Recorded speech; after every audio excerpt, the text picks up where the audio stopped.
wasn't, of course, the first time in which Israel had attacked and destroyed parts of Gaza. And I certainly was judging this question from the basis of knowing, of course, what Israel had done to Gaza in 4 or 5 occasions over the previous 15 years. So we were very well aware of the ability and the willingness of Israel to engage in very destructive violence in Gaza and to kill civilians in a wanton way. But it was clear in October 2023 that what was happening now was a new stage, a very radical new stage in this process. That because of the nature of the humiliation inflicted on Israel and on its leaders, a humiliation which echoed other humiliations of political leaders, which will always lead to enormous overreactions. And because of the historic pattern in which we can see from the history of colonial conquest that when the colonized use violence against the colonizers, there is always a big overreaction. And so when there are massacres of the colonizers, there are usually full-scale genocides or very large massacres of the colonized. And this pattern, all of this made me think that what we were going to see, or what we were seeing even in the first 24 hours after October 7th, was the beginnings of a genocide. And this was confirmed really by the enormous bombardment which Israel undertook in the first weeks. It was quite clear that they were attempting to destroy Gaza in total, in general, not just a little bit here or a little bit there, or one neighborhood here, one neighborhood there. They were attempting to destroy the whole place, and they were immediately forcing the people of Gaza out of their homes and into smaller and smaller parts of the territory. So it was evident that we were seeing not just war crimes, not even just crimes against humanity, but the intentional destruction of Palestinian society in Gaza. And that is why I call it a genocide, because genocide is the intentional destruction of a group or a community, a society. And that is what we were seeing even in October 2023 and what we have seen in the subsequent 20 months. The denial of this genocide was almost universal. As we know, Western political leaders all supported Israel in the first months, and nearly all of them still do today. Media focused on Hamas crimes, even when the crimes of Israel were multiplying Hamas crimes many times over. And for virtually 18 months, there was no space for the argument that Israel was committing genocide. Even in the liberal press, there was an enormous reluctance even to allow opinion columnists to write in those terms, let alone to pronounce editorially on it. And there was a systematic pattern of denial. And I take my understanding of denial of genocide from the great sociologist Stan Cohen, who was a South African Jewish sociologist who went and worked in Israel in the 1980s and 90s and came back to formulate his theory of the fundamental types of denial of atrocities and genocide. And he said that there were 3 types, and the first was literal denial, which I think everybody is familiar with. And in this case, we had enormous amounts of literal denial.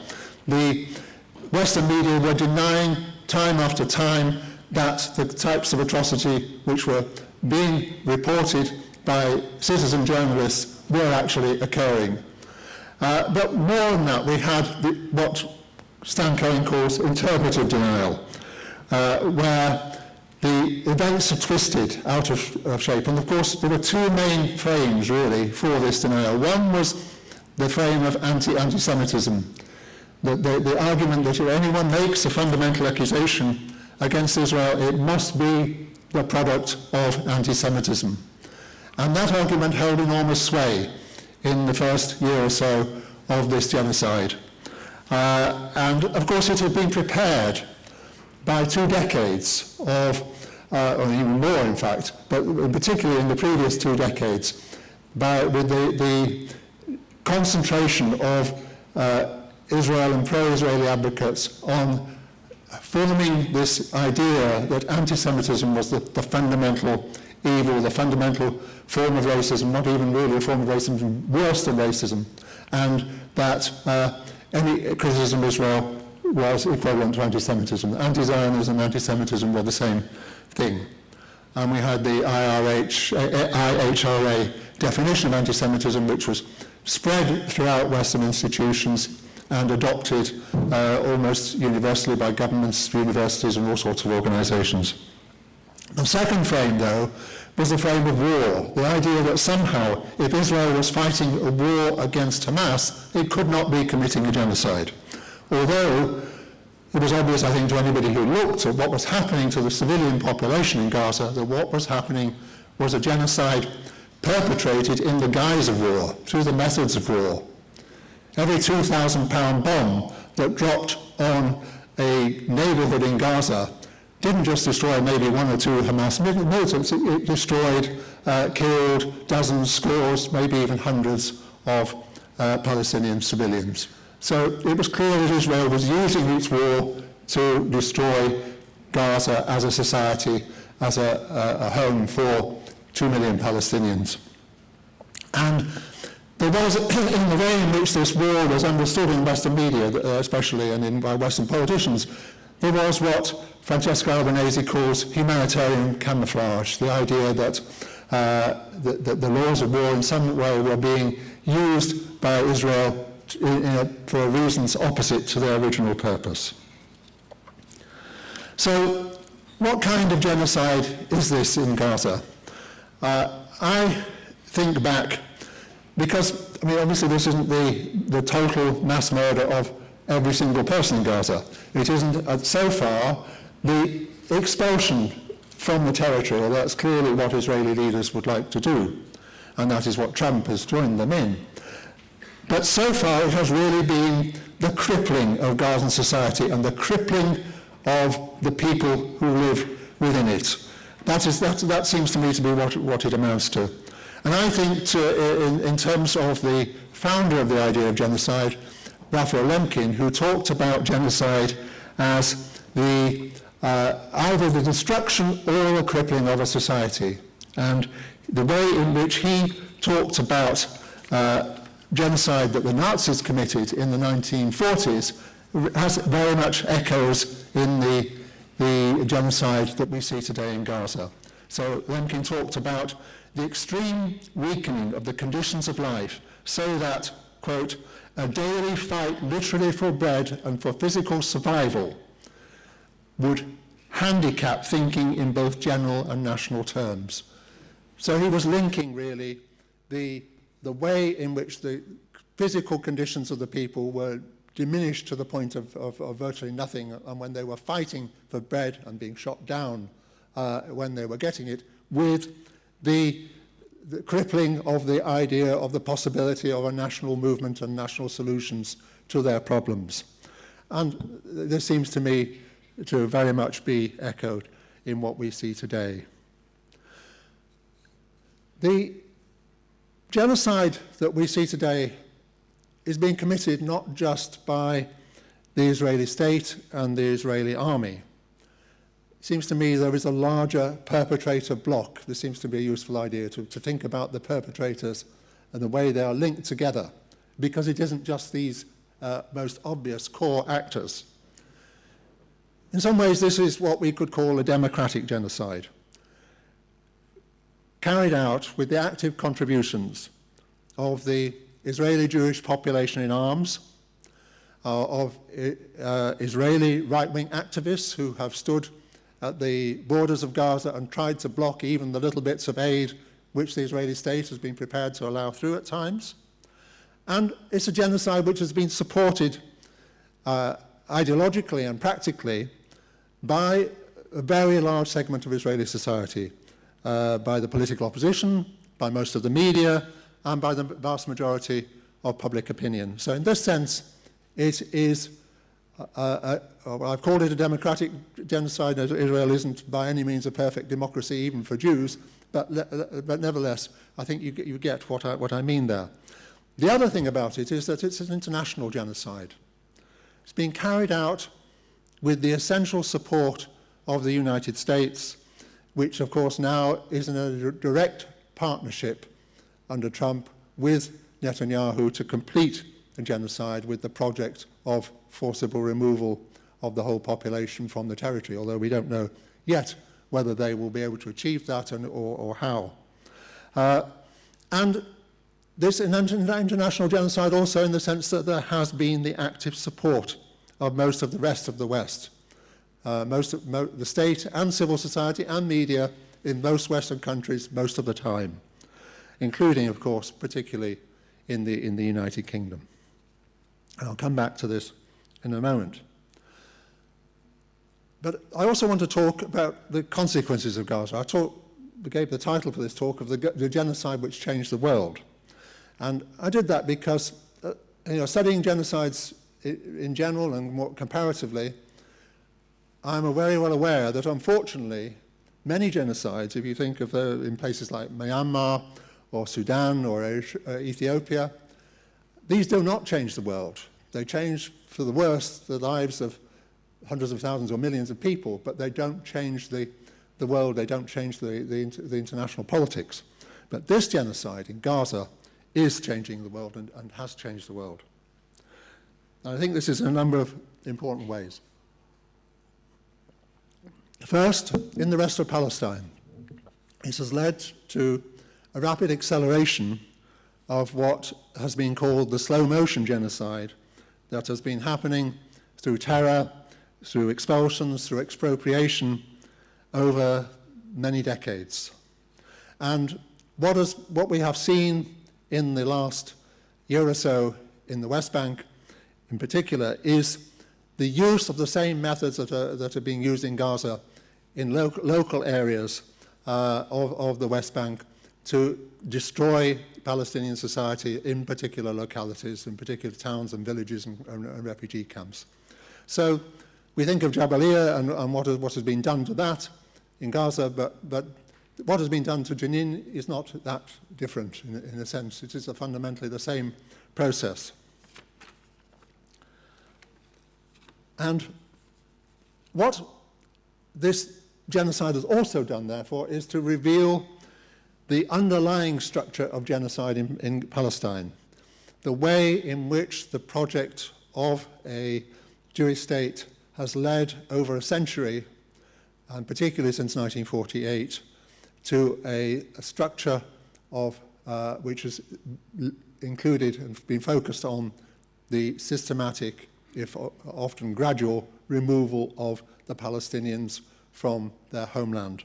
And that is fundamentally the situation in Gaza, and that can be considered a structure of genocide in the sense that it is has been a project to destroy, either in whole or in part, the Palestinian society in the whole territory of Palestine.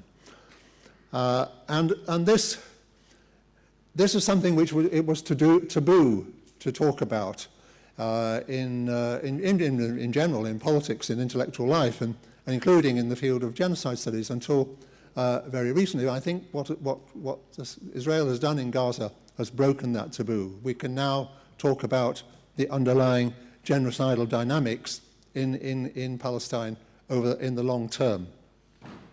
When I first analysed the Nakba as a case of genocide in an article 15 years ago, the Israeli historian Omer Bartov accused me of clearly meaning to delegitimize the state and say that it was born in the blood of innocence and should therefore also go down in blood.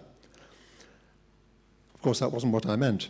Today, not only does Bartov recognize the genocide in Gaza, to his credit, but it's clear that if anyone is going down in blood, it is the Palestinians, and if anyone is delegitimizing Israel, it is the Israeli state itself. So I think this is another fundamental change, but there are larger changes. Israel has been largely successful so far, and especially now with Trump's support in carrying out this genocide in Gaza. And its success has emboldened it to project military power more widely in the Middle East, to extend what I call its sub-imperial project to dominate and intimidate the surrounding states. So we have seen in Lebanon, in southern Syria, in Yemen, the way in which the Israeli state has projected military force, often in ways that are very similar to what is happening in Gaza, and then most recently in the war against Iran, which, although is supposed to be targeted against the Iranian nuclear facilities, has in fact hit hard at civilian centres within various parts of Iran, and has terrorized whole populations. The whole population of the greater Tehran area basically terrorized out of their homes in recent weeks. So although these are not genocides in the way that Gaza is a genocide, there is a sort of genocidal logic in the way in which these wars or military adventures have been carried out. And I think that's another important consequence. And globally, the consequences are large. This, I think, this genocide has established unequivocally that the West has hardly any more interest in international law and legitimacy than, say, Russia or China. South Africa's case in the International Court of Justice and the charges which the International Criminal Court has brought against Netanyahu and Yoav Gallant are very important developments. They're symbolically very important, and we should continue to focus on them. But they have been systematically ignored by virtually all Western states. And, of course, in the case of the ICC, the United States has actually taken deliberate action to try to destroy that and undermine that court. And we heard recently that our former Prime Minister and recent Foreign Secretary, David Cameron, threatened and tried to bully the Chief Prosecutor of the ICC into dropping his charges. So this Western hostility to international justice, well, to which there are some exceptions, important exceptions, but nevertheless, this Western hostility to international justice has sharpened deeply with what has happened in the last 20 months. And so we're in really a period which I call the new age of genocide, where the old period of humanitarian intervention, of responsibility to protect, is over. We're in a period where the powerful will do what they want without even bothering to dress it up in international legal terms. So I think it's worth concluding by asking, where does this leave Europe, and in particular the UK? There's been a stark contradiction between European leaders' recognition of Trump's unreliability for the defense of Ukraine and Eastern Europe, with their refusal to criticize him over Iran, their very weak criticisms of him over Gaza, and their sycophancy towards him in general, offering up huge increases in defense spending, which will break social cohesion in European countries. And Western European leaders have basically clung to the idea that Israel is an ally and represents Western values. And this can only really bode very badly for European integration, European unity, and for Western values.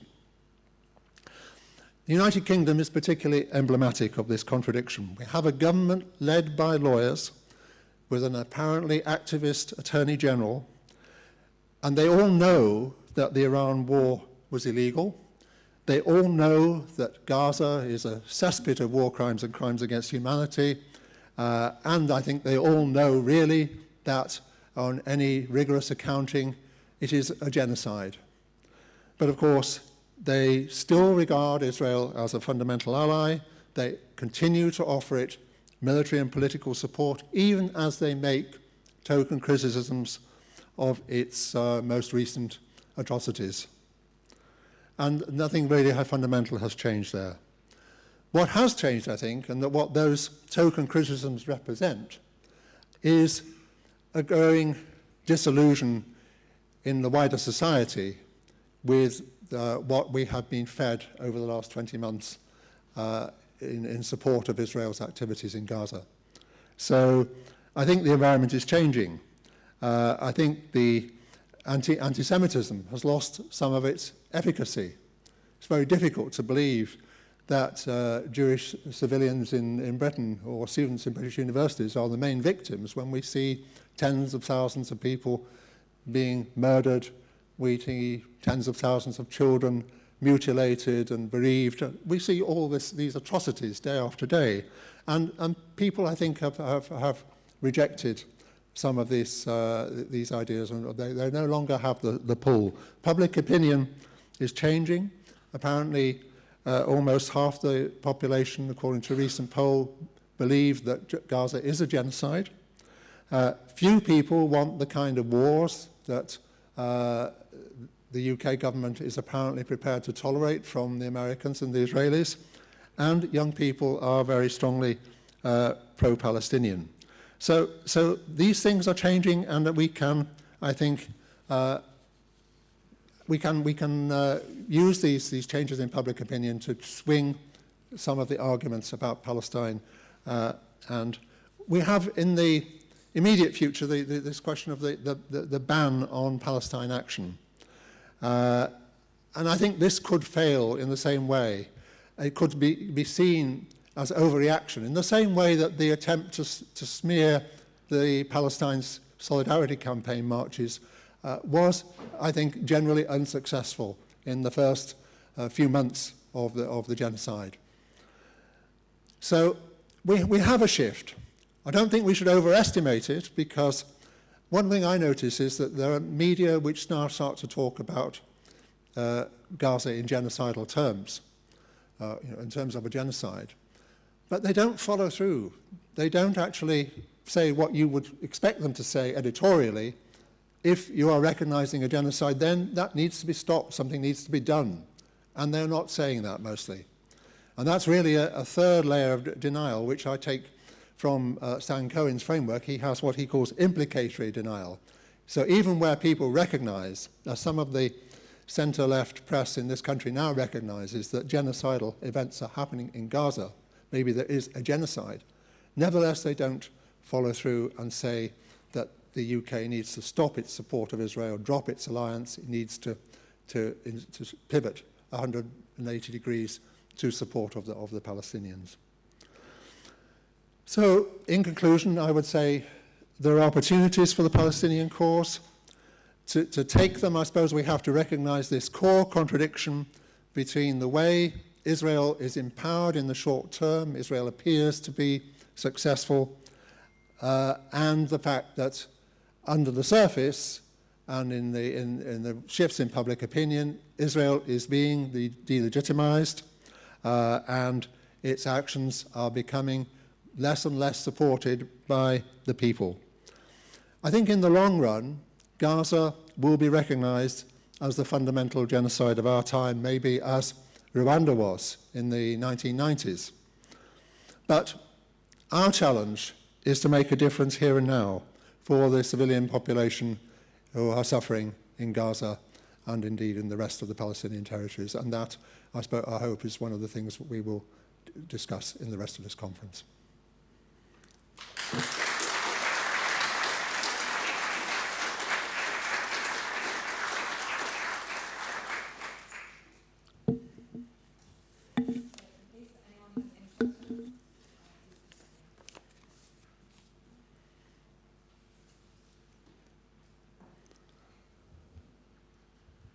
Thank you very much indeed, Martin.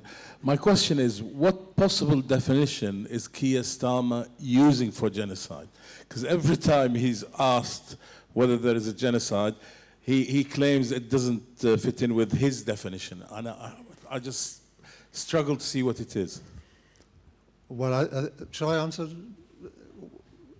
directly? Yes? Yeah?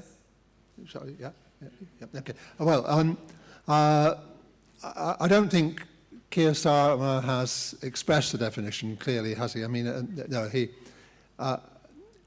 like David Lammy, David Lammy tried to say that it was a question of numbers, even though he himself had recognized the genocide at Srebrenica, where there are 7,000 or 8,000 victims as a case.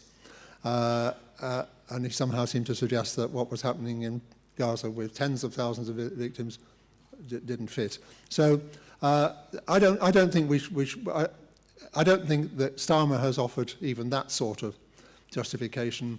I think what they are doing, what Starmer is doing all along, is all the time really, is to evade, is to talk in weasel words, to obfuscate. It's noticeable, really, isn't it, that this week he has apologised for 4 mistakes, but he hasn't apologised for any of his mistakes in relation to Gaza, and that's really shocking. And I think one of the other things that's shocking is that the Parliamentary Labour Party are not holding to account for that. There have been rebellions now over issues like PIP, and all credit to the MPs who are rebelling over those issues, but they have not rebelled over the policy on Gaza.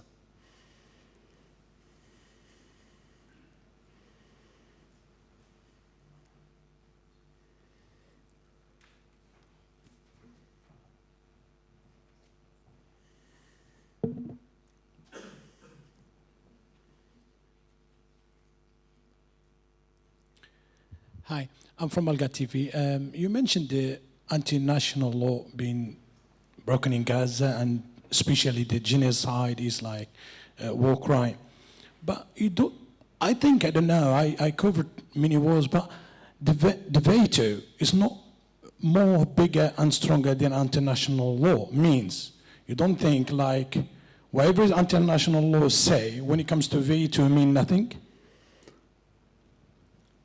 Sorry, I didn't really... So, the veto, for example, we've got like 2 groups now, like yes. Russia and China one side, yeah. United States, Britain, and France in other side.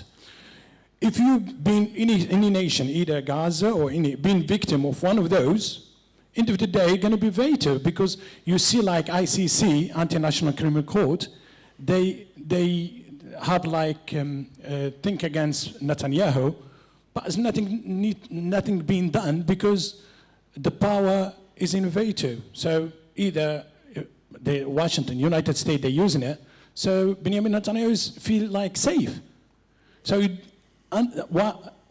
don't think is the international law is being broken by veto? That's what my question is. Right, I see, yes. Well, good question, thank you, yeah. Well, I've read 2 or 3 articles in the last few days about how international law is broken, if not dead. And I think it is a very, very serious challenge to international law, this present situation, because the fig leaves have been dropped, and Western countries who were so keen to enforce international law when Russia was committing terrible crimes are not prepared to enforce it against Netanyahu, or indeed to invoke it or to recognize its force against what the United States is doing itself. Because what the US has done in the last week or so against Iran is a clear breach of international law. So I think we face a very serious challenge there. I think the thing for those of us who support Palestine, and indeed for those people who support Ukraine, is to be quite clear that we uphold international law in all instances and against all powerful states which abuse their positions and carry out genocides or atrocities against civilians, and that we reject the way in which powerful states weaponize it or abuse it to serve partisan agendas. So we're not prepared to accept that it should only be invoked against Russia. We're not prepared to accept, on the other hand, that it should only be invoked against Israel. It should be, or the United States, it should be invoked against all these states and others which commit fundamental crimes against civilian populations. And that I think is that's where we have to stand. At the moment, we're lacking governments and countries which will stand with us, but there are some which have whose leaders have begun to speak out, and like Spain and Ireland, and I think that's important. We have 3 more questions, or 4 at the front, so I'll pass the mics to them. Over here, we have one in the middle too. Okay, we'll start from here. And then Hi, I'm Sima Saida. Thank you for that really informative speech. My question is, as you've said, Western powers are not going to be supporting international law for the Palestinians. I'm a bit skeptical of the idea that this is a break, because we've had Iraq and we've had Afghanistan, and there's been no accountability for that either. My question is there a way that we should be continuing to campaign for international law to actually be applied? And is that actually something that's really possible? Is there a material or a strategic vision of how global movements can actually make the West accountable under existing international law frameworks? Or do we actually need to completely rethink the international order and the institutions and what we have, and how that they can be reshaped and remade, and where can we go for guidance about something new, or thinking about something new? Because I feel a kind of vacuum of maybe ideas or vision, and I'm really searching for something to point a way forward.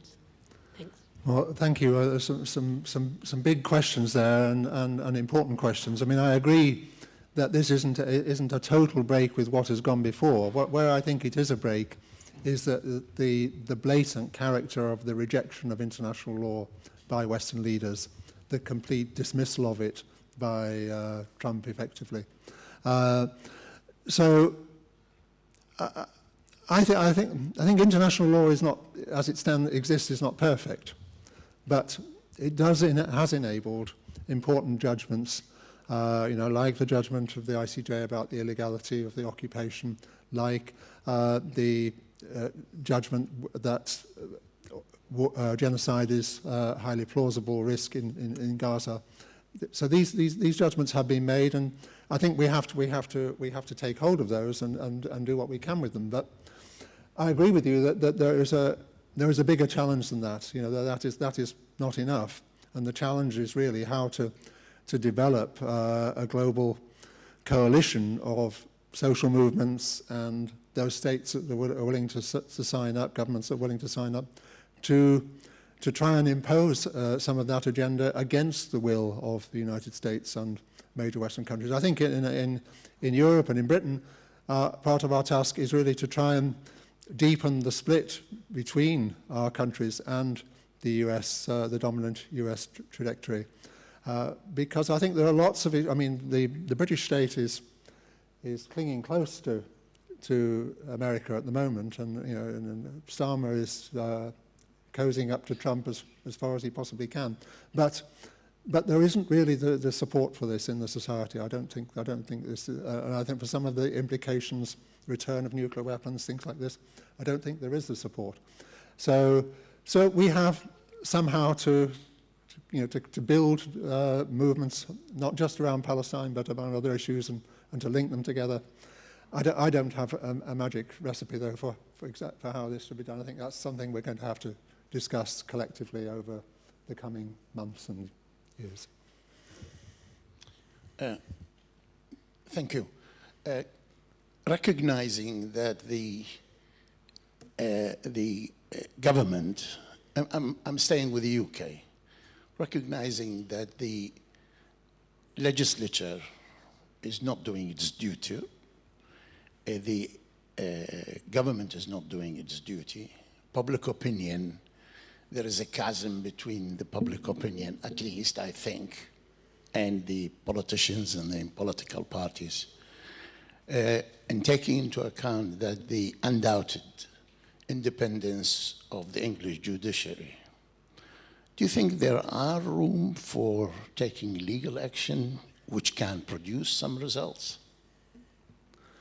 Well, that's an interesting question, really, isn't it? Because the British government is sailing pretty close to the wind with the way it has enabled Israel's genocide, with its use of RAF planes to carry out surveillance missions over Gaza, which cannot really be justified by the return of the hostages in a situation where Israel long since abandoned the return of the hostages as an immediate goal and subordinated that to the project of raising Gaza to the ground. I mean, it doesn't add up, does it? And I wonder if someone were to find a way of taking legal action against the British government over something like that, they wouldn't actually get somewhere. But in the end, I mean, I'm not a lawyer, so I'm not sure I can really give you the full answer to this question. But I think there must be some scope. And of course, we already had the action over the F-35 parts, which is a very important action and needs to be supported. I think legal action could be a part of how we challenge the British government. But the main thing we need to do is to arouse a political opposition which will make Labour think twice about the way which they've gone. Yeah, we have a question over here.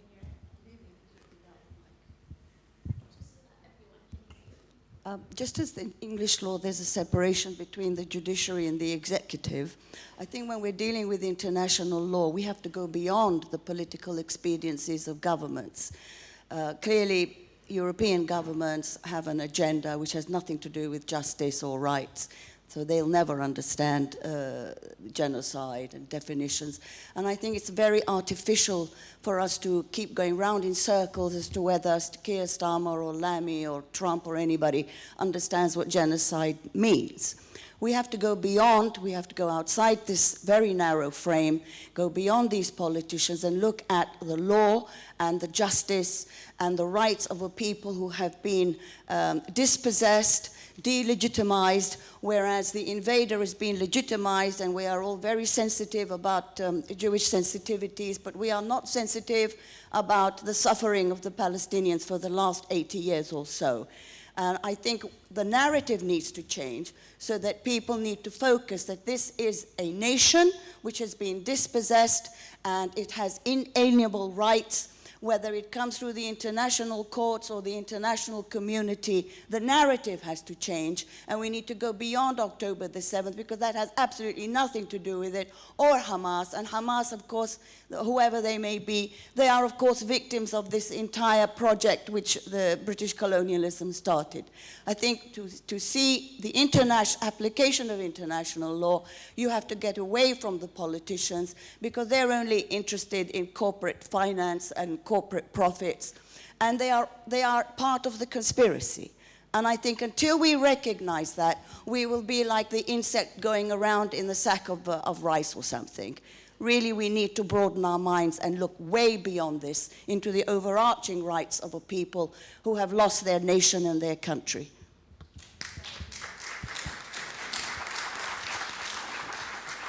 We had a question over here too. Well, it's very difficult to disagree with, especially with what you said in that last sentence. That is, I think, the fundamental position that everyone here would agree with.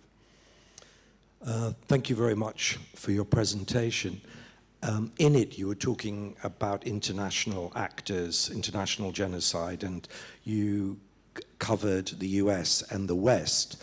What does the neighbors of Palestine in the Middle East, notably Saudi Arabia and the Gulf states, as well as the global South, what is their role in responding to the genocide in Gaza?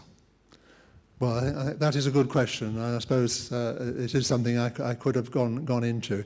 I mean, it's quite clear that the Arab states surrounding Palestine and Israel are, for the most part, implicitly supportive of Israel's intention to destroy Hamas and to neutralize Gaza, I think, as they would see it, and to neutralize the question of Palestine. And so there's a big question there, isn't there? About obviously, Arab states cannot say this in public, and they all express various degrees of support for the Palestinians and opposition to what Israel is doing in Gaza. But in reality, they are complicit. And I was struck when there's an outfit in London called Forensic Architecture who analysed the Saudi-backed peace plan for Gaza. I was struck by the fact that they